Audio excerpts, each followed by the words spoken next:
à Moncel, et d'abord parce que j'ai vu redéfiler 20 années de reportages dans lesquels l'éviction des femmes de la rue et de l'espace public, évidemment, j'en ai été le témoin, mais pendant toutes ces années, en Algérie, la situation a été décrite de façon terrible, de façon charnelle et de façon vraiment combative par toutes les intervenantes.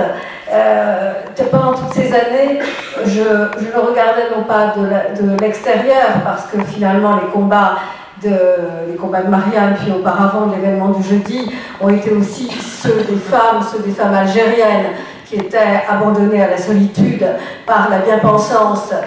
médiatico-intellectuelle en France et à Paris,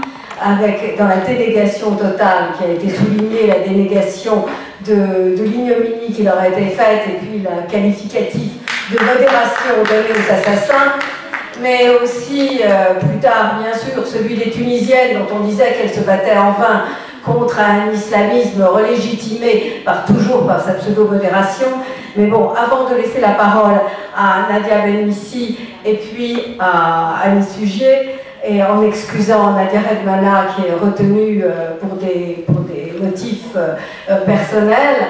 je voudrais simplement dire mon chagrin et ma colère d'avoir vu peu à peu déferler les vagues de ce à quoi j'avais assisté de l'autre côté de la Méditerranée et puis au Moyen-Orient, dans mon propre pays, qui est celui pour moi de la laïcité, celui dont vous avez réassuré la beauté, et la beauté universaliste, la beauté qu'on me confiait dans les rues de Bagdad en 2002, quand on me disait « mais regarde, il y a les portraits de Rousseau, regarde, on pense aux Lumières, lorsque la paix reviendra, lorsqu'il s'en sera fini de la guerre, c'est votre modèle qu'on a envie d'imiter, c'est ce modèle-là qu'il faut défendre, et c'est ce modèle-là, donc avec chagrin et colère, je vois chaque jour laminer Nadia Benmissi, qui est la porte-parole du collectif des femmes sans voile d'Aubervilliers, va vous raconter son combat.